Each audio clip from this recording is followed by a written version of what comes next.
जय हिंद साथियों, स्वागत है आपका अपना यूट्यूब परिवार में। कैसे आप लोग बताइए? बढ़िया। आज हम लोग का प्रैक्टिस सेट 15वां होने वाला है, ठीक है? और जो आपका 7 बजे चल रहा है डेली 7 पीएम, ठीक है? और सुबह के 7 बजे आपका जो बैच चल रहा है, सुबह 7 एएम में, उसमें आपका चल रहा है फाउंडेशन बैच, ठीक है ना? फाउंडेशन बैच चल रहा है जिसमें आपका एसआई चल रहा है, साधारण बैच चल रहा है, ठीक है? तो जो प्रैक्टिस लगा रहे हैं उनके लिए तो बढ़िया है, और जो नहीं लगा रहे हैं और चाहे साथ में भी लगाना चाहते हैं कि प्रैक्टिस भी करें और फाउंडेशन भी करें, तो उनके लिए सबसे मोस्ट अप्रोच क्या है कि आप जाइए यहाँ से सीधा सिंपल इंटरेस्ट को भी लगाइए, प्लेलिस्ट बना होगा आपका मैथ्स क्लासेस का, उसमें लगाइए, ठीक है? और जो चाह रहे हैं कि सर अभी नहीं हमसे लगाना है मॉक टेस्ट, सिर्फ फाउंडेशन करें, तो उनके लिए भी और बढ़िया है सर, वहाँ भी जाइए। लेकिन बेटर वही रहेगा जो दोनों कर रहे हैं, ठीक है ना? एक टाइम आपका हो गया क्या कि फाउंडेशन, दूसरा जगह क्या हो रहा है आपका, तो आपका प्रैक्टिस चल रहा है, ठीक है ना? तो इससे आपका जो तैयारी है वो बूस्ट अप करेगा, तगड़ा हो जाएगा, ठीक है ना? क्योंकि आपको पता चले कि अगर मान ली कि एसआई चल रहा है आपका, ठीक है? 2 ही चैप्टर आप खत्म किए हैं, ठीक है, फाउंडेशन में। तो 2 चैप्टर आप खत्म किए हैं, तो उसी अगर मान लीजिए सेट है वो करवाए हम, तो प्रैक्टिस सेट में वही 2 सवाल अगर आ गए तो आपको लगना चाहिए कि हाँ, बना कि नहीं बना, उससे पता भी चल जाएगा आपको, ठीक है ना? तो आप फाउंडेशन भी कीजिए और आप प्रैक्टिस भी लगाइए डेली, वो आपका बहुत ही मत समझिए फ़ायदेमंद रहने वाला है। प्रैक्टिस ज़रूरी है, ठीक है ना? प्रैक्टिस सेट बहुत ज़रूरी है, ताकि आप कहाँ फँस रहे हैं सवाल में, वो देखना भी बहुत ज़रूरी रहता है आपको, ठीक है? तो प्रैक्टिस सेट को हल्का में नहीं लेना है, फाउंडेशन से ज़्यादा इस पे टाइम देना है, ठीक है? चलिए चलते हैं हम लोग आज के प्रैक्टिस सेट की ओर, बिना समय गंवाए पेपर पेन लेके बैठ जाइएगा और सवाल करते रहिएगा। आपको खुद पता चला कितना बढ़िया सवाल का लेवल यहाँ रहने वाला है। चलिए देखिए।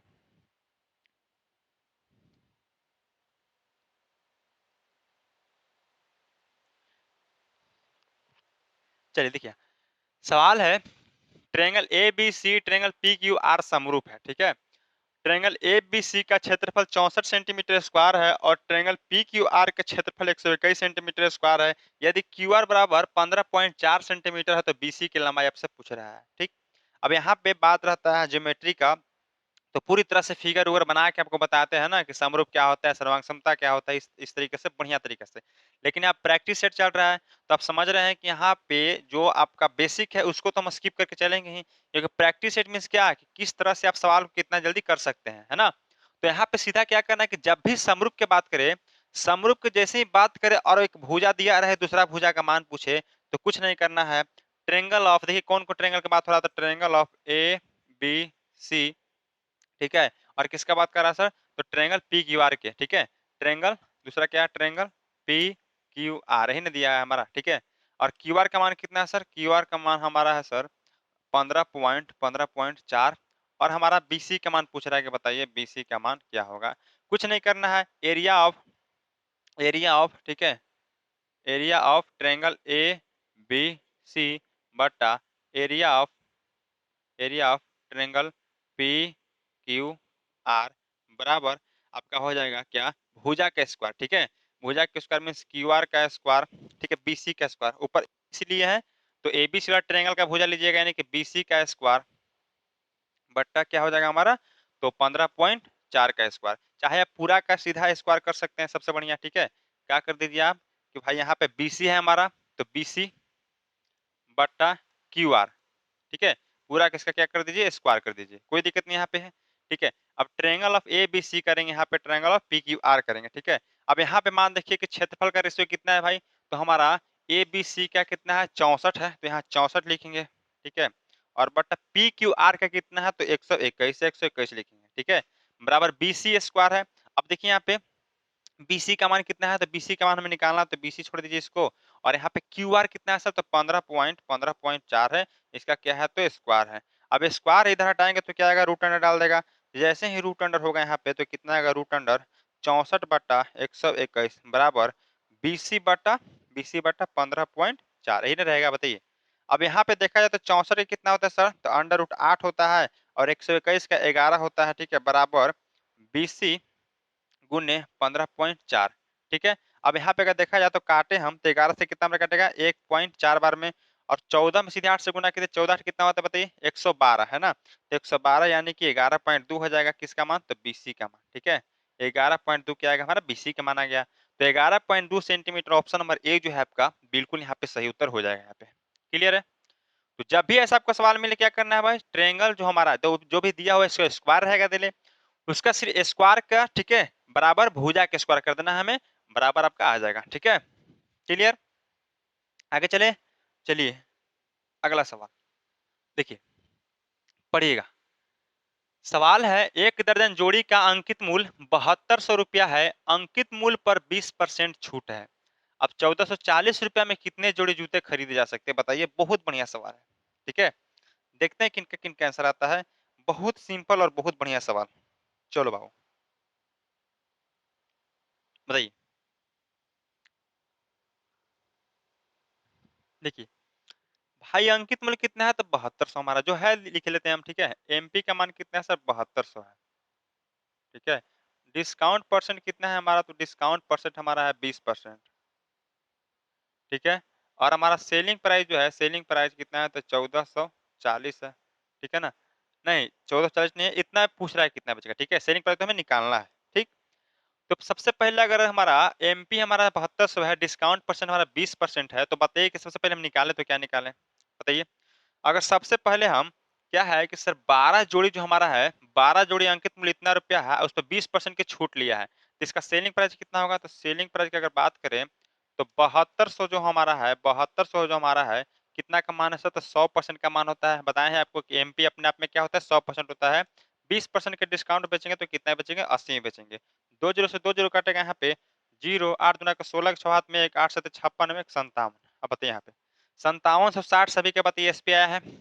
5760 हमारा क्या है, एसपी आया है। ठीक है, क्या आया है, एसपी आया है। सभी क्या बताइए, बताइए भाई जवाब दीजिए हमको। 5760 सभी का आया है। यानी कि कहने का मतलब क्या है सर, कि ये हमारा क्या आ गया, तो ये हमारा सेलिंग प्राइस आ गया। यानी कि सेलिंग प्राइस क्या आ गया कि 5760 जो है हम इसमें क्या है, तो एक दर्जन जोड़ी। ठीक है, एक दर्जन जोड़ी यानी कि एक दर्जन जोड़ी जो हम 5760 में क्या कर सकते हैं, खरीद सकते हैं, है ना। क्या अब एक दर्जन जोड़ी में से क्या 12 जोड़ी है ना, 12 जोड़ी ना होगा बताइए। देखिए भाई, अब हमारा आ गया कितना, कहीं 12 दर्जन का दाम आ गया, 12 दर्जन का दाम आ गया, 12 दर्जन जोड़ी है ना, सॉरी एक दर्जन जोड़ी यानी कि 12 की जोड़ी है ना, एक दर्जन जोड़ी मतलब 12 जोड़ी, 12 जोड़ी, 12 जोड़ी। ठीक है, समझिए 7200 मार्क प्राइस था, डिस्काउंट परसेंट 20 था, सेलिंग प्राइस निकाले तो कितना है, 5760 है। एक दर्जन जोड़ी का अंकित मूल्य 7200 रुपया है, अंकित मूल्य पर 20% की छूट है। अब इतना में कितने जोड़ी जूते खरीदे जा सकते हैं, कितने जोड़े। ठीक है, अब देखिए 12 जोड़ी 5760 है, सीधा निकालिए कि 12 जोड़ी का दाम कितना है, 5760 है। हमसे पूछ रहा है कितना का, 1440 रुपया में कितने खरीदे जाएंगे, सीधा कंपेयर कर दीजिए। कुछ नहीं करना है, जितना सवाल को खींचिएगा उतना टफ सवाल बनेगा, है ना। 12 जोड़ी देखिए जितना बेचे हैं, ठीक है, उसके लिए तो उतना कॉस्ट प्राइस पड़ा होगा, है ना। तो कहने का मतलब है सर कि 20% की डिस्काउंट था, तो 20% डिस्काउंट था, कितना है पड़ा होगा उसको। अब जो ग्राहक के लिए जो हमारा होगा सेलिंग प्राइस, जो ग्राहक के लिए, देखिए दुकानदार के लिए जो सेलिंग प्राइस होगा, ग्राहक के लिए क्या कॉस्ट प्राइस होगा। यानी कि 12 जोड़ी 175760 में खरीदे हैं, तो 1440 में कितना जोड़ी खरीदेंगे, सीधा कंपेयर कर दीजिए। तो काटिएगा तो 3 बार में, और 3 से काटिए कितना बार में भाई, तो काटिएगा तो यहाँ पे कितना 4 बार में कटेगा ना, चौ चौके 56, हाँ 4 बार में, और 4 से काटेगा तो 3 बार में, यानी कि 3 जोड़ी जो हमारा है बिल्कुल सही आंसर हो जाएगा ऑप्शन नंबर ए। बताइए, सीधा कंपेयर कर देना। एसआई भी हम इसी तरीके से बताते हैं, कितना का मान दिया हुआ है कितना का निकालना है। हमेशा याद रखना है कि हमारा जो एमपी होता है अपने आप में 100% होता है। ठीक है, आपका सेलिंग प्राइस जो है यहाँ पे कम बेसी हो सकता है, यानी कि कभी प्रॉफिट में बेच सकता है, कभी लॉस में बेच सकता है ना। यानी कि कॉस्ट प्राइस अपने आप में 100%, सेलिंग प्राइस अपने आप में कुछ भी हो सकता है कम बेसी, लेकिन आपका मार्क प्राइस जो हुआ एमपी जिसको बोलते हैं अंकित मूल्य, वो अपने आप में 100% होता है। ठीक, चलिए अगला सवाल पढ़िएगा। बताइए भाई, देखिए सवाल है, एक चोर को पुलिसकर्मी 480 मीटर की दूरी से देखता है।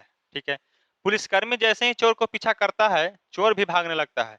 यदि चोर की चाल 19 किलोमीटर पर घंटा और पुलिसकर्मी की चाल 23 किलोमीटर पर घंटा है, तो पकड़े जाने तक चोर कितनी दूरी तक भाग चुका होगा।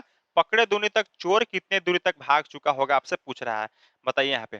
ठीक है, 480 मीटर की दूरी से देखता है। ठीक है, मान लीजिए कि यहाँ हमारा भाई साहब क्या है, पुलिस है, और यहाँ क्या हमारा चोर है। तो यहाँ से दूरी कितना हो गया भाई, यहाँ से 480 मीटर। ठीक है, 480 मीटर दूरी हो गया। ठीक, अब यहाँ से 480 मीटर की दूरी से देखता है, तो जब भी अगर पुलिस जो चोर को पकड़ेगी, तो सबसे पहले 480 मीटर दूरी तय करनी होगी इसको, है ना।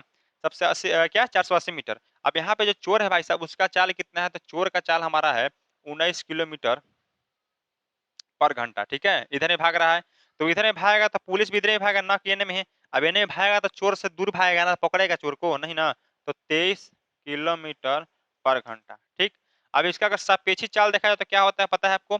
सापेक्षिक चाल, जब एक ही दिशा में दोनों गाड़ी चल रही हो, जब एक ही दिशा में लोग भाग रहे हैं, तो उनका सापेक्षिक चाल क्या होता है भाई? तो घट जाता है। तो 19 में से 23 कितना बचा? 4 बच गया, तो 4 किलोमीटर पर घंटा, है ना। अब 4 किलोमीटर पर घंटा की रफ्तार से पहले जो पुलिस है, हमारी पुलिस जो है 480 मीटर दूरी को तय करेगी। तो 480 मीटर दूरी को 4 किलोमीटर पर घंटा की रफ्तार से तय करेगी, तो बताइए कितने दिन तय करेगी?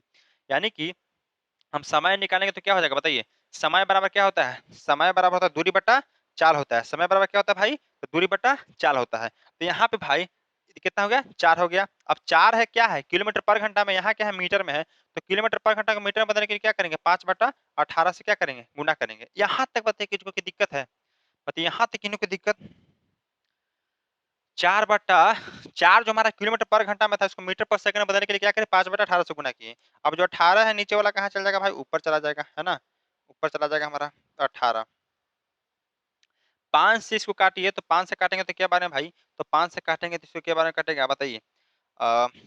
96 बार में, है ना। 9 पचे 45, 6 पचे 30। अब 4 से कट जाएगा 96, बताइए। 4 से कट जाएगा, 4 दूना के 8, अब 1 4 चौका 16। अब 24 में 28 से गुना करना है, तो 24 गुने सॉरी 18 से करना है। 18 के लिए 18 चौक 72 के 2 आपका कितना आ गया? 7 आ गया। 18 का 36 और 7 43, 432 क्या आ गया हमारा? अब 432 क्या है हमारा? टाइम आ गया ना। क्या आ गया हमारा? टाइम आ गया। क्या आ गया? टाइम आ गया। तो टाइम आया तो कैची में आएगा, तो 432 हमारा कैची में आएगा, बताइए। तो 432 भाई हमारा आएगा तो सेकंड में आएगा। क्या आएगा? 432 हमारा क्या आएगा? सेकंड में आएगा। क्योंकि मीटर पर सेकंड में हम लोग बदले थे, तो सेकंड में टाइम देगा, है ना। तो यहाँ पे 432 सेकंड में टाइम आ गया सर। क्या आ गया? यहाँ तक इसको तय करना है पहले दूरी को, ठीक है। अब जितना दूरी में दूरी तय करेगी भाई, जितना दूरी, कितना दूरी में? 432 सेकंड में। तो 432 सेकंड में अगर दूरी यहाँ तय करेगी, ठीक है, पकड़ने के लिए, तो पूछ रहा है कि 19 किलोमीटर की रफ्तार से 432 मीटर में कितना दूर भाग जाएगा चोर। अब देखिए वो भी तो दौड़ रहा है, ये भी दौड़ रहा है ना। सबसे पहले तो कितना दूरी तय कीजिएगा, तो उतना में यहू तो कुछ भागेगा, बताइए। ये रुकल तो नहीं है। रुका रहता तो बात रहता, लेकिन रुका नहीं, ये भी भाग रहा है। तो 19 किलोमीटर पर रफ्तार से आपका कितना टाइम है भाई? तो 432 सेकंड में कुछ दूरी भागेगा। यानी कि डिस्टेंस बराबर क्या होता है? तो चाल गुने समय होता है। चाल कितना है भाई?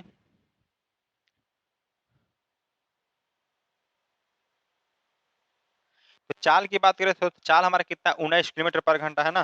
कितना है? 19 किलोमीटर पर घंटा।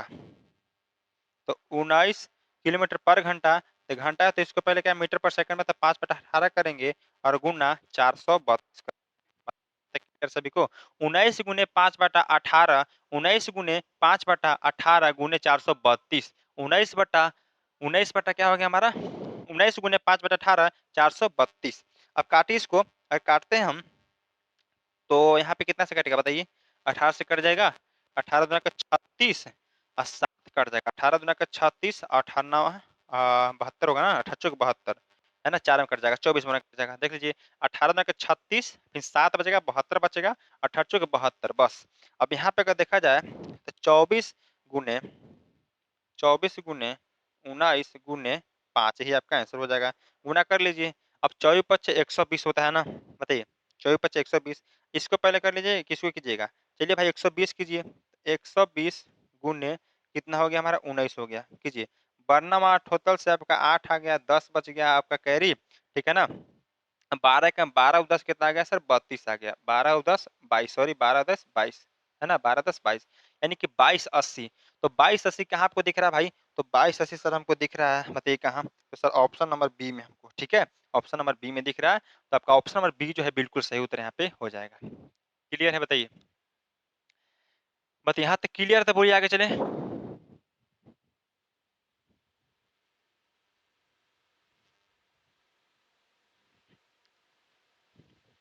आगे चले, चलो अगला सवाल कीजिएगा।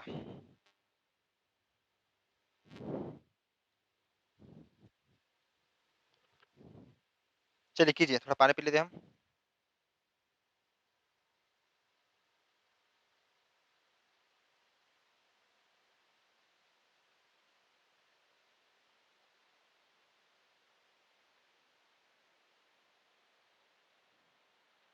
देखिए यहाँ पे अनामिका और बानी द्वारा एक काम को पूरा करने के लिए काम होगा, ठीक है, काम होगा। काम को पूरा करने के लिए समय का अनुपात क्रम से 1:3 है। अतः अनामिका उस काम को बानी से 40 दिन कम समय पूरा कर पाती है। यदि वे एक साथ काम करती है तो कितने दिन पूरा होगा? देखिए यहाँ अनामिका भाई, अनामिका और यहाँ बानी मान लीजिए, ए और बी मान लीजिए, ठीक है। टाइम का रेशियो कितना है इनका? तो टाइम का रेशियो सर इनका 1:3 है, ठीक है। रेशियो में है तो एक्स लगा लिया, यहाँ भी एक्स लगाए, यानी कि यहाँ 1x हो गया, 3x हो गया। टाइम का अगर रेशियो हमारा 1x और 2x है तो हम पूछते हैं आपसे, बताइए कि सर इफिशियंसी का क्या होगा? तो इफिशियंसी हमारा क्या हो जाएगा सर? इसका उल्टा, तो 3x यहाँ x हो जाएगा। इफिशियंसी क्या होता है बताइए? इफिशियंसी सर हमारा होता है कार्य करने की क्षमता, है ना, कार्य करने की क्षमता। तो कार्य करने की क्षमता हमेशा उल्टा होता है किसका? तो टाइम का, ठीक है ना, किसका? टाइम का होता है। तो यहाँ पे देखिएगा तो टाइम का उल्टा क्या होगा? 3x, यहाँ पे 1x हो गया, ठीक। अब यहाँ समय क्या बोल रहा है सर कि अतः अनामिका उस काम को बानी से 40 दिन कम समय पूरा करती है। 40 दिन कम समय पूरा कर रही है अनामिका। अनामिका जो है बानी से कितने दिन पूरा कम कर रही है? तो सर 2x दिन में, यहाँ 2x दिन में, लेकिन सवाल में 40 दिन में कर रहे हैं, यानी कि x का मान कितना आ गया? तो x का मान हमारा कितना आ गया भाई? बताइए। x का मान 20 आ गया, है ना, 20 आ गया। अब x का मान 20 आ गया तो यहाँ कीजिए, x का मान 20 कीजिएगा तो कितना आएगा? तो 60 आएगा। और यहाँ x का मान रखिएगा तो कितना आएगा? यहाँ पे 20 आएगा, 20 आएगा। यानी कि अनामिका 60 की रफ्तार से काम करती है, यहाँ हमारा बानी जो है 20 के, तो कर दीजिए अनामिका 60 और बानी हमारा क्या 20। पहले सवाल में दिया रहता था और टाइम क्या बोलते हैं, टाइम निकालना रहता था। अब सवाल में ये भी नहीं दिया है, ये भी निकालना, टाइम भी निकालना, तो यही सवाल होता है, ठीक है ना। देख रहे हैं ना, पहले भी इतना प्रक्रिया करना है हमको।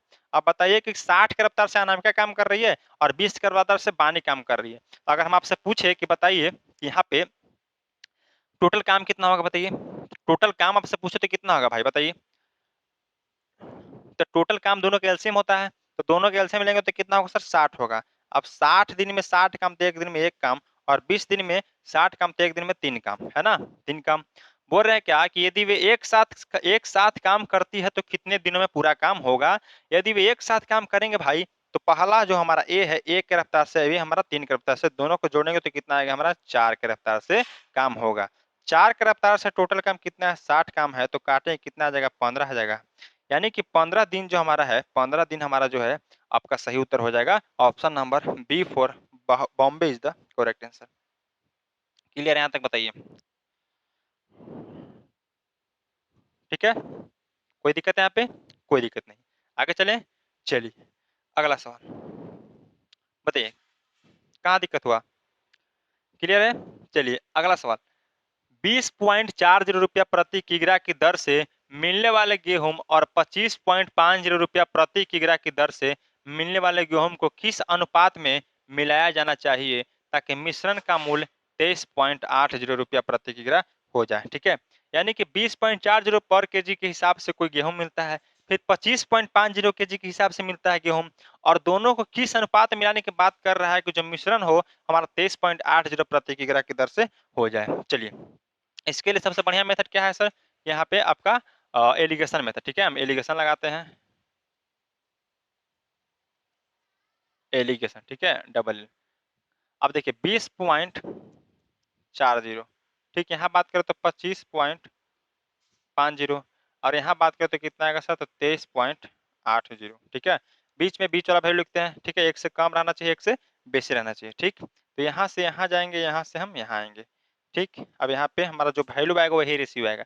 अब 25.50 में से 23.80 घटाते हैं तो कितना आता है? 1.7 आ जाएगा हमारा रेशियो। यहाँ पे घटाते हैं तो कितना आएगा बताइए? 23.80 में से आपका 20.4 जुड़ जाएगा तो कितना बचेगा बताइए? तो यहाँ पे 4 यानी कि 3.4 आएगा, ठीक है। अब यहाँ पे देखें तो पॉइंट से पॉइंट खत्म होगा, यहाँ 17 बचा है, कितना बचा? 34 बचा। काटेंगे तो 1:2 बार में कटेगा, 1:2 में हम मिलाएंगे इसको तो गेहूं का दाम मिलेगा हमको 1:2, ऑप्शन नंबर सी हो जाएगा, ठीक है। डी में क्या है? 2:1 है, ठीक है ना, डी में क्या है? 2:1 है, गलती नहीं मारना है, सीधा 1:2 मारना है आंसर, जो आपका मिश्रण होगा, ठीक। ये सवाल पूछ रहा था कि जो पहला है हमारा 20.40, दूसरा 25.50 रुपया पर केजी है, तो 23.80 मिलाएंगे, जिसे मिलाने की बात करें उसको बीच में रखना है ना, तो मिलाएंगे तो कितना हमारा रेशियो आएगा? तो जो हमारा 1.7 का आएगा, यहाँ 3.4 का आएगा। क्लियर है? चलिए अगला सवाल कीजिएगा, बताइए।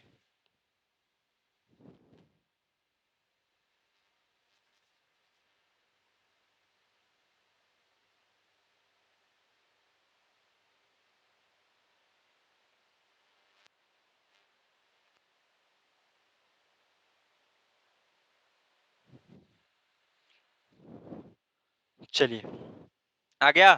देखिए, सवाल पढ़िए भाई, बहुत बढ़िया सवाल है यहाँ पे। चलिए देखिए यहाँ पे, सवाल है, एक लंबवृत्तीय बेलन में वक्र पृष्ठीय क्षेत्रफल और संपूर्ण पृष्ठीय क्षेत्रफल का अनुपात 3:7 है, तो बेलन की ऊंचाई और त्रिज्या का अनुपात ज्ञात कीजिए, है ना। अब जो बेलन है हमारे वहां पे, उसका वक्र पृष्ठीय क्षेत्रफल, ठीक है ना, यानी कि सरफेस एरिया, और संपूर्ण पृष्ठीय क्षेत्रफल यानी कि टोटल सरफेस एरिया का अनुपात 3:7 है, तो बेलन की ऊंचाई और त्रिज्या का अनुपात ज्ञात कीजिए, क्या होगा यहाँ पे।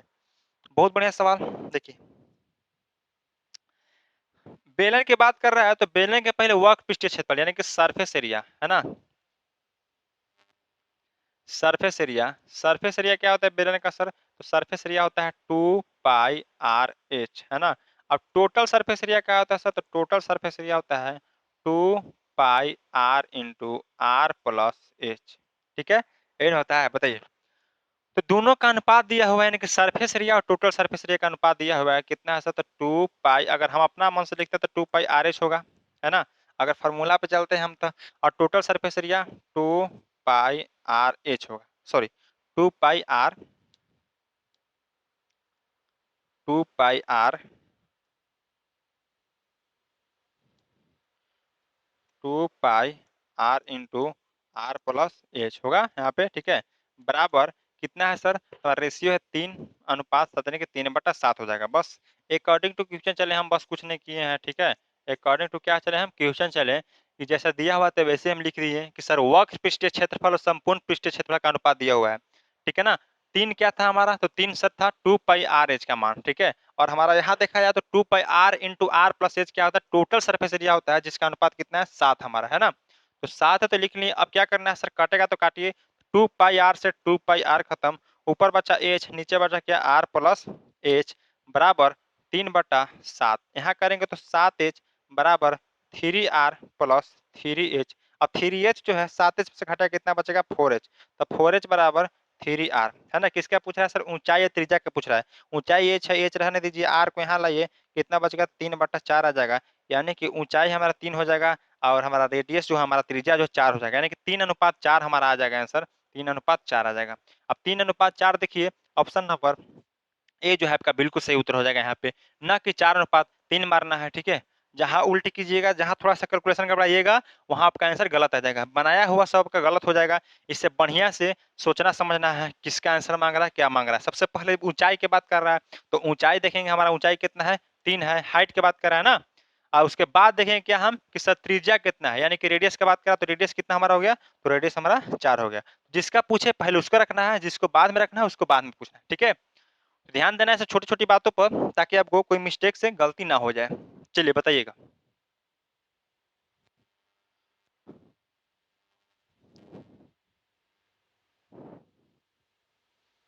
चलिए,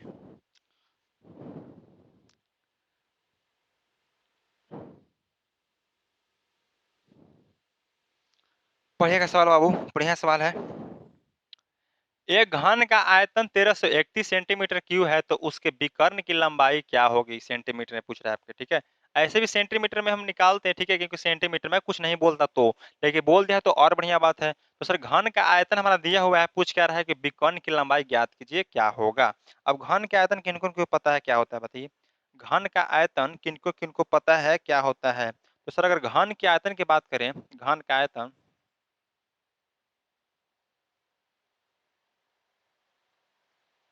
घन का आयतन हमारा होता है क्या, भुजा क्यू, भुजा क्यू होता है। आयतन दिया हुआ है कितना, 1331, 1331 हमारा भुजा क्यू का मान है। अगर ए का मान पूछो तो क्या हो जाएगा बताइए, ए का मान हो जाएगा 1331 का यहाँ पे क्या हो जाएगा, होल क्यूब हो जाएगा, ठीक है ना, सॉरी क्यूब रूट हो जाएगा, है ना, क्यूब रूट हो जाएगा यहाँ पे।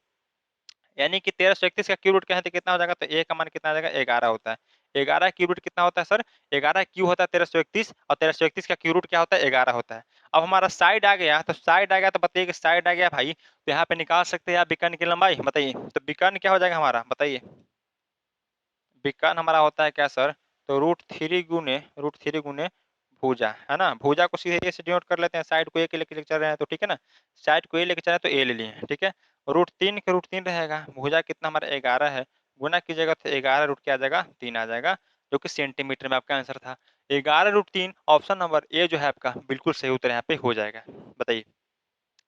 अगर और स्पीड करना चाहते हैं तो इतना करने का झमेला ही नहीं है सवाल में, ठीक है। बिना पेन उठाए हुए आंसर दे सकते हैं सर कि ए क्यू का मान 1331, तो ए का मान 11 है ना, क्योंकि क्या होता है आपका भुजा क्यू होता है क्षेत्रफल, ठीक है। तो 11 हमारा जब साइड आएगा तो हमारा विकर्ण पता है कि सर रूट 3 गुने भुजा होता है, तब भुजा हमारा 11 है, रूट 3 है, गुना की जगह 11 रूट 3 आ जाएगा आपका बिल्कुल आंसर, बताइए। पेन उठाने की कोई जरूरत नहीं यहाँ पे, है ना। क्लियर है, बताइए। चलिए, चलो भाई अगला सवाल कीजिए।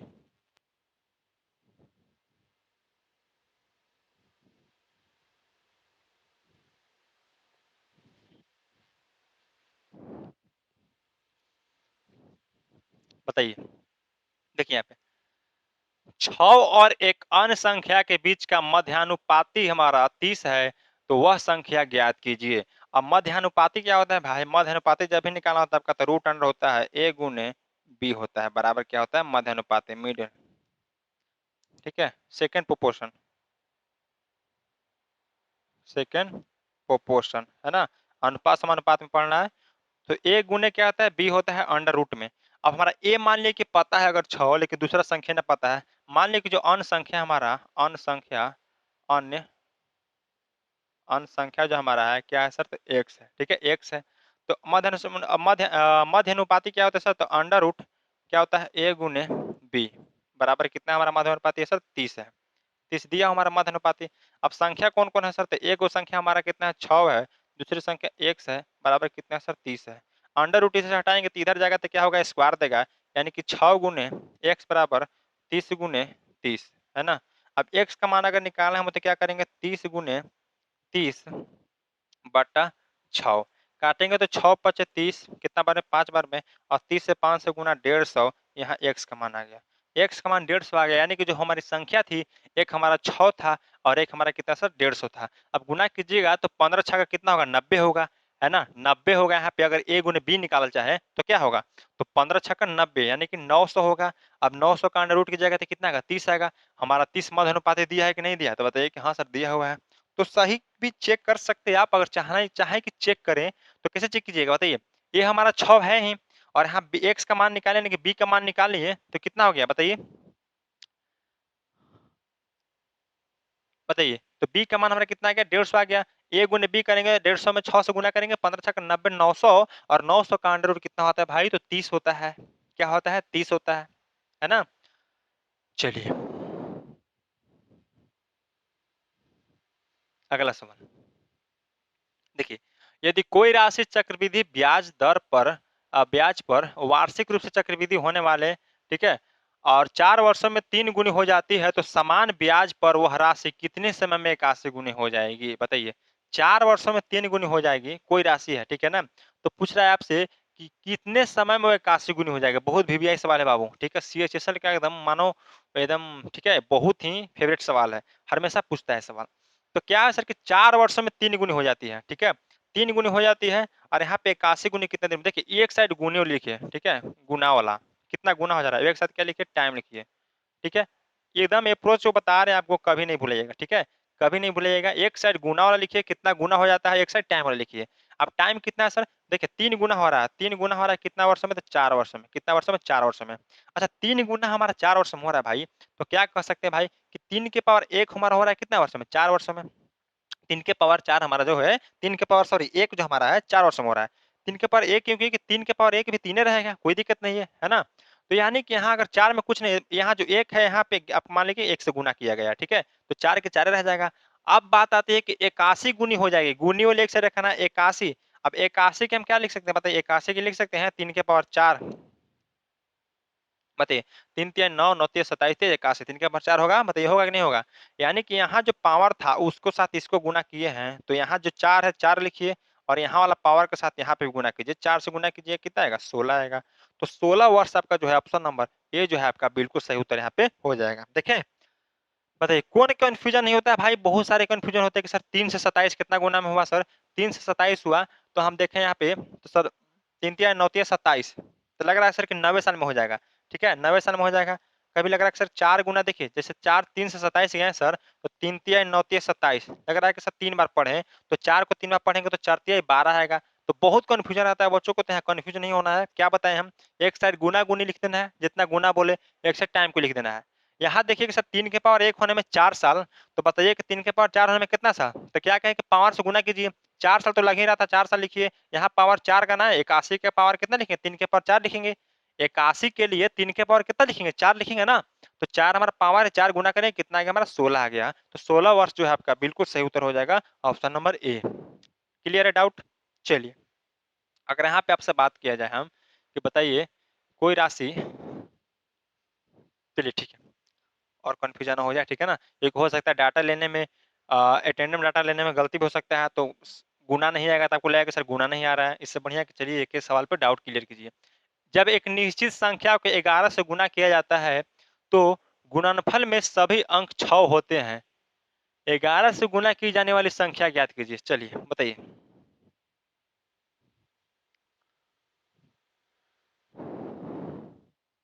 देखिए यहाँ पे सवाल है, जब एक निश्चित संख्या को 11 से गुना किया जाता है, ठीक है, तो गुणनफल में सभी अंक 6 होते हैं। 11 से गुना की जाने वाली संख्या ज्ञात कीजिए। यानी कहने का मतलब किसी संख्या को 11 से गुना कर रहा है, कोई संख्या नहीं पता, लेट मान लिए, लेट लेट नंबर हमारा जो है सर एक्स है ना। तो अगर किसी संख्या यानी कि एक्स को 11 से गुना करते हैं तो हमारा क्या आता है सर, तो हमारा गुणनफल के सभी अंक जो है 6 होते हैं। ठीक है, गुणनफल के सभी अंक 6 होते हैं।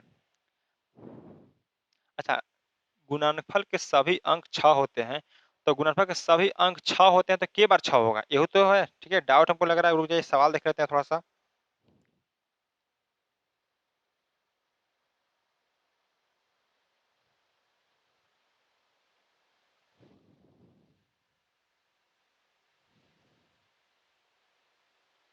गुणनफल के सभी अंक जो है, सभी अंक, सभी 6 अंक 6 होते हैं। ठीक है, यहाँ 6 लिख लीजिएगा, ठीक है 6 अंक, सभी 6 अंक 6 होते हैं, यानी कि सभी 6 अंक 6 होते हैं, यानी कि 6 6 6 6 6 6, 2 2 4 2 6 हो गया। ठीक है, जब किसी संख्या को 11 से गुना करते हैं तो गुणनफल के सभी अंक, सभी 6 अंक 6 होते हैं। लिख दिए हम 6 6 होते हैं, है ना। अब हम संख्या निकालना है ना भाई, मतलब संख्या निकालना, तो एक सीधे रखिए, एक से बराबर।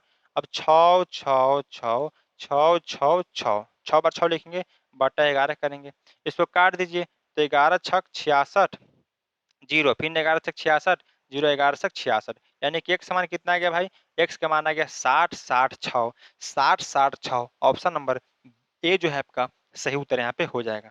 बताइए किनको किनको यहाँ पे डाउट है सवाल में, बताइए। कुछ नहीं करना भाई, देखिए संख्या नहीं पता, संख्या एक्स मान लिए हम।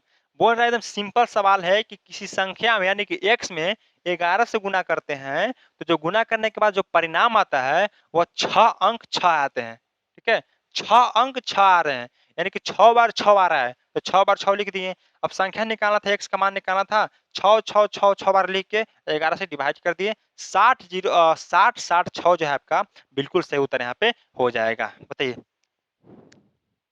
कोई डाउट। चलिए अगला सवाल बताइएगा।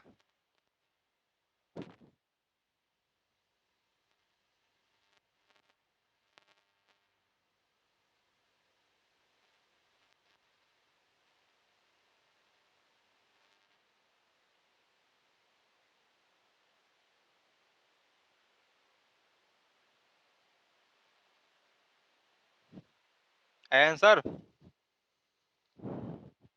बताइए। देखिए 8 व्यक्तियों के औसत वजन में उस समय 2.5 किग्रा की वृद्धि हो जाती है, जब उनमें से 45 केजी वजन वाले एक व्यक्ति के स्थान पर एक नया व्यक्ति आ जाता है। नए व्यक्ति का वजन कितना होगा भाई।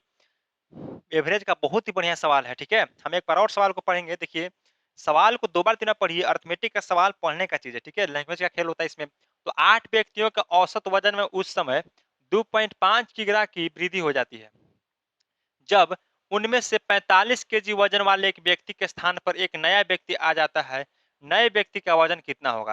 यानी कहने का मतलब है कि जब 8 व्यक्ति का समूह होगा, ठीक है, जिसके एवरेज होगा कुछ, वो औसत में 2.5 क्या हो जाता है भाई, वृद्धि हो जाती है जब 45 केजी वाले 45 केजी वाले के स्थान पर कोई नया व्यक्ति आ जाते हैं। यानी कहने का मतलब है सभी का मान लीजिए कि 45-45, अगर हम मान लें कि 45 केजी सभी का एवरेज होगा, ठीक है? तो 45 केजी एवरेज होगा, अगर उसमें से 45 केजी वाला एक आदमी को हटाकर कोई नया व्यक्ति डाल दिया जाए ज़्यादा वज़न वाला है, तो सभी के एवरेज पर प्रभाव पड़ेगा कि नहीं पड़ेगा बताइए? तो सभी के एवरेज पर प्रभाव पड़ेगा। अब 2.5 के हमारा जो है वृद्धि हो रहा है, 2.5 केजी का वृद्धि 1 पे हो रहा है, तो 8 व्यक्ति का समूह है ना, क्या है 8 के समूह है। तो आठों में अगर वृद्धि करेंगे तो कितना होगा बताइए? 2.5 1 में वृद्धि, तो 8 में वृद्धि कितना होगा भाई? तो 2.5 गुने 8, यानी कि 8 दूना का 16 और 4 20 हो जाएगा, 20 हो जाएगा, है ना? तो वृद्धि कितना हो गया भाई? तो 20 के क्या होगा, 20 केजी का हमारा क्या होगा, इंक्रीज़ हो गया। अच्छा, 20 केजी का इंक्रीज़ हो गया, 45 केजी तो पता है सर कि सभी का वज़न है, क्योंकि एवरेज की बात कर रहे हैं। तो 45 केजी सभी का वज़न है और बढ़ गया कितना से 2.5 से 8 व्यक्ति में, यानी कि 20 केजी बढ़ जा रहा है। यानी कि उस आदमी का वज़न कितना होगा भाई? तो 45 से 20 अधिक होगा, यानी कि 65 केजी जो होगा उसका वज़न होगा यहाँ पे। है ना? तो 65 केजी जो हमारा option number D for Delhi जो है आपका करेक्ट उत्तर यहाँ पे हो जाएगा। बिना पेन उठाए आप कर सकते हैं भाई ऐसा सवाल को, ठीक है? कोई ज़रूर नहीं है थ्योरी लिखना, कोई ज़रूर नहीं है आपको कि ऐसे कर रहे हैं, वैसे कर रहे हैं। डायरेक्ट आपको आंसर से मतलब है, सवाल वहाँ नहीं देखेगा किस तरह से बना रहे हैं, ठीक है? ध्यान लगाइए यहाँ पे 45 केजी सभी का एवरेज था।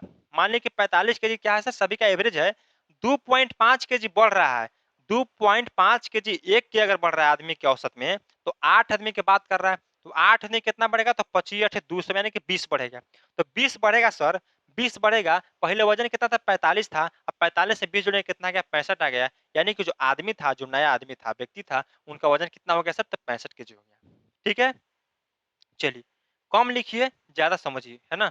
अब देखिए, बनाइए, अगला सवाल आपके लिए बहुत ही ज़बरदस्त सवाल है, बताइएगा क्या होगा आंसर इसका?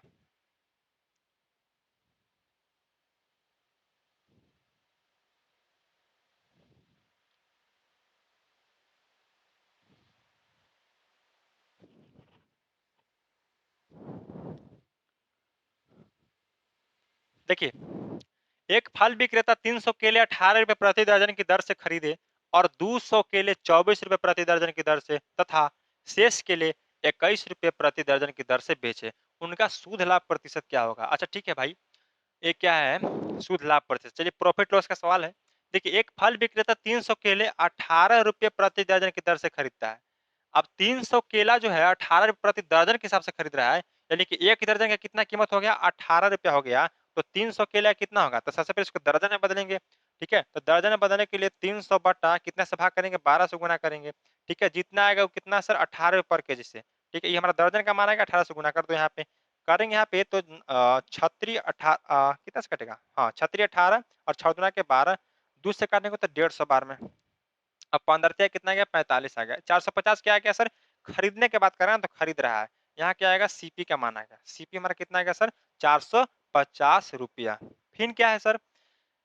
कि 200 केले 24 रुपए प्रति दर्जन की दर से, यानी कि 1 दर्जन का दाम 24 रुपया था, 200 केले का पूछ रहा है, ठीक है? तो इसको केला को पहले क्या करें? दर्जन में बदलेंगे। 200 केला को दर्जन में बदलने के लिए क्या करेंगे भाई? तो 200 बटा 12 गुने कितना है? तो 24 के हिसाब से तो 24 करेंगे। 12 दूना का 24 और 2 में 4 से गुना कितना गया? 200 से, तो 400 रुपया आ गया। ये क्या आएगा सर? हमारा क्या आ गया? दर की दर से तथा शेष इतना की दर से बेच, यानी कि सेलिंग प्राइस आ गया। ये सेलिंग प्राइस हो गया हमारा। और फिर बच रहा है कि शेष केले को 21 रुपए पर देने के हिसाब से। अच्छा, यानी कि भाई 300 लिया है, 300 केला लिया तो 300 बेचेगा, तो 200 केला है बच गया, बेच दिया, तो बचा कितना केला? अभी 100 केला बच रहा है। तो 100 केला के भी दर्जन में बदलेंगे तो 12 से डिवाइड करेंगे और 21 रुपए पर केला के हिसाब से बेचो दर्जन से, तो कितना हमारा कटेगा बताइए? तो 17 21 4 12 25 25 चौका 100 25 7 175, जोड़ेंगे कितना आएगा सर? 575 आएगा, है ना? जोड़ेंगे दोनों का 75 आएगा, 575। अब 575 जोड़े क्यों सर? क्योंकि ये भी सेलिंग प्राइस है, ये भी सेलिंग प्राइस है ना? अब सेलिंग प्राइस टोटल कितना आ गया सर? तो 575 और कॉस्ट प्राइस कितना आएगा? 450, लाभ पूछ रहा है। तो 575 में से 450 को घटाइए, लाभ आ जाएगा हमारा, है ना? क्योंकि कॉस्ट प्राइस सेलिंग प्राइस में से कॉस्ट प्राइस घटाइएगा तभी ना लाभ आएगा। बताइए यहाँ 5 आएगा और यहाँ पे कितना आएगा सर? 2 आ जाएगा, है ना? यहाँ पे बात करें तो कितना आ गया 125 आ गया। यानी 125 का हमें लाभ आ रहा है, परसेंट पूछ रहा है, तो 125 का लाभ कितना पे कॉस्ट प्राइस यानी कि 450 पे और परसेंट के लिए 100 से गुना कर देंगे, है ना? यहाँ पे अगर कीजिएगा, काटिए यहाँ पे 1 0 से 1 0 9 5 6 45 होता है आपका और 9 5 6 45 यहाँ पे 5 से काटेंगे तो कितना बनेगा बताइए? तो यहाँ पे कितना कटेगा बताइए? तो 35 बचे कितना हो जाएगा? 125 है ना?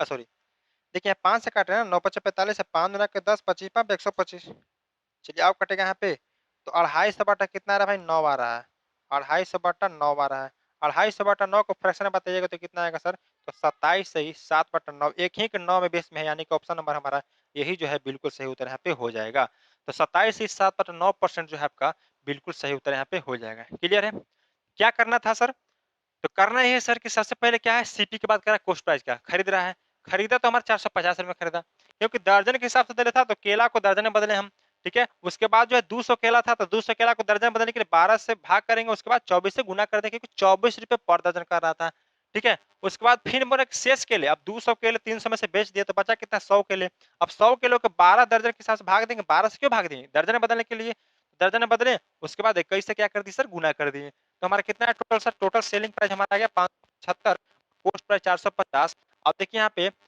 क्या कि 575 क्या सेलिंग प्राइस है अब सेलिंग प्राइस में अगर कोस्ट प्राइस को घटाते हैं तो 125 आएगा ठीक है कितना आ जाएगा 125 आएगा 575 माइनस 450 575 माइनस 450 575 माइनस 450 कीजिए कितना आएगा 125 आएगा है ना 125 आ जाएगा क्लियर है आगे चले चलो बताइए देखिए यहाँ पे अब ये सवाल है कि 16 मीटर लंबे 12 मीटर चौड़े और 10 मीटर ऊंचे कमरे में रखे जा सकने वाली सबसे लंबी बांस की लंबाई ज्ञात कीजिए है ना बताइए 16 मीटर लंबे 12 मीटर चौड़े और 10 मीटर ऊंचे क्या होता है कमरे में रखे जा सकने वाली सबसे लंबी बांस की लंबाई क्या होगी आपसे पूछ रहा है भाई बता दो देखिए मान ली कि कमरा होगा कोई ठीक है ये मान ली कमरा होगा ये क्या होगा घनाभाकार होगा घनाभाकार होगा ना घनाकार तो होगा नहीं घनाकार रहता भाई तो इसको लंबाई चौड़ाई से मतलब नहीं रहता ठीक है कोई एक रहता एक कमरा हो गया मान लिए कमरा में अगर ऐसे छड़ रखें चाहे ऐसे छड़ रखें कैसे रखें ज्यादा बड़ा कौन हटेगा तो सबसे बड़ा जो हटता है हमारा वो हमारा छड़ रहे चाहे बांस रहे वो डायगोनल हटता है क्या हटता है डायगोनल हटता है अरे बस ध्यान रखना है कभी भी जो हमारा सवाल ऐसा आए कि सर कमरा जो बात कर रहा है उसमें लंबाई चौड़ाई ऊंचाई दे ले रहे और पूछे आपसे कि सबसे लंबी छड़ या सबसे लंबी बांस को कहाँ कैसे रख सकते हैं हम कितना बड़ा रख सकते हैं तो क्या करना है कुछ नहीं करना है घनाभ के विकर्ण में कर लेके चलना है हमें विकर्ण क्यों सर के बताया आपको क्या कि डायगोनल ही हटेगा तिरछे अगर रखिएगा छड़ सबसे लंबा हटेगा तो हम अगर बात करें घनाभ का विकर्ण क्या हो जाएगा सर घनाभ का विकर्ण हम पूछे तो क्या हो जाएगा बताइए तो घनाभ का विकर्ण हमारा हो जाएगा root under L square plus B square plus H square इन होगा बताइए तो घनाभ के विकर्ण से चलते हैं तो रूट अंडर एल कितना है हमारा एल हमारा 16 का स्क्वायर है 16 का स्क्वायर प्लस बी कितना है 12 है तो 12 का स्क्वायर कीजिए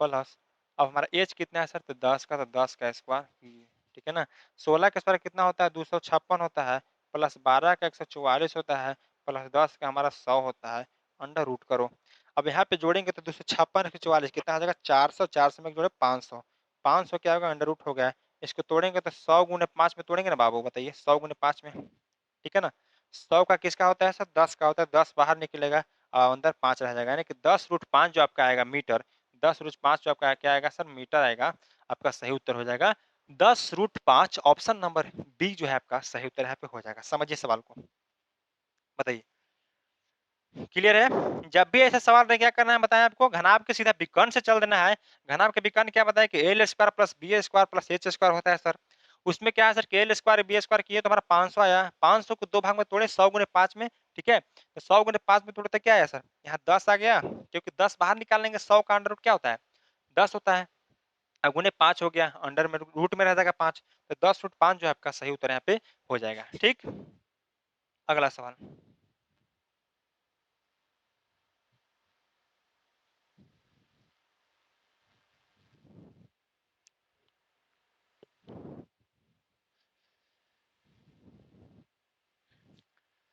सिंप्लीफिकेशन का सवाल है, देखिए यहाँ पे 2 सही 2/3 प्लस 1 सही 4/3 गुने 1 सही 6/7 भागा 5 सही 1/2 को सरल करना है। सबसे पहले इसको हम अगर पूर्णांक वाला वैल्यू से सिंपल फॉर्म में लाएं तो 3 दूना के 6 और 2 8/3 आएगा यहाँ पे 8/3 प्लस फिर आएगा आपका 3 का 3 और 4 3 7/3 गुने 7 का 7 6 13 बट्टा कितना आएगा भाई 7 आ जाएगा और भागा 5 दूना के 10 और 11/2 सही है बताइए 3 दूना के 6 2 8/3 आएगा 3 का 3 4 3 7/3 और गुने 7 का 7 6 13/7 डिवाइड 5 दूना के 10 11/2 आएगा यहाँ पे ठीक है। अब इसको फिर से अगर लिखना चाहें तो अगर यहाँ पे देखा तो डिवाइड है, डिवाइड को अगर हम गुना में बदलना चाहें तो जैसे इसको गुना में बदलेंगे भाई तो 2/11 से क्या हो जाएगा 11/2 हो जाएगा, क्या हो जाएगा 11/2 हो जाएगा है ना 11/2 हो जाएगा। अच्छा 11/2 थोड़ा देखिए यहाँ पे 11/2 तो है ही 11/2 तो पहले से था, इसको पलटेंगे तो क्या हो जाएगा 2/11 आ जाएगा। 11 से 11 से नहीं कटेगा, देखिए 7 से 7 कट रहा है यहाँ पे है ना और कुछ कटेगा बताइए। देखिए यहाँ पे कुछ नहीं कट रहा तो 8/3 है 8/3 रखो प्लस 13 दूना के 26/11 33 ठीक है। और यहाँ देखा जाए तो एलसीएम कितना आएगा 33 आएगा और 11 से गुना करेंगे 11 88 प्लस 26 जोड़ेंगे तो 8 14 की 4 आपका 1 आ गया और 10 1 11 114/33 है ना 114/33 आ गया। 4 2 6 3 से कटेगा काटिए इसको 3 से काटेगा 3 3 9 18 की 24 यहाँ 3 से काटेगा तो 11 बार में यानी कि 38/11 जो आपका बिल्कुल सही उत्तर हो जाएगा। इसको पूर्णांक में अगर करना चाहें तो 3 11 33 और 5 38 यानी कि 3 सही 5/11 3 सही 5/11 ऑप्शन नंबर सी जो है आपका बिल्कुल सही उत्तर यहाँ पे हो जाएगा ठीक है। सिंप्लीफिकेशन का सवाल था, बहुत बढ़िया सवाल था ठीक है ना। डिवाइड को क्या कहें गुना में करने के लिए सीधा पलट दिए हम ठीक। चलिए अगला सवाल बताइएगा।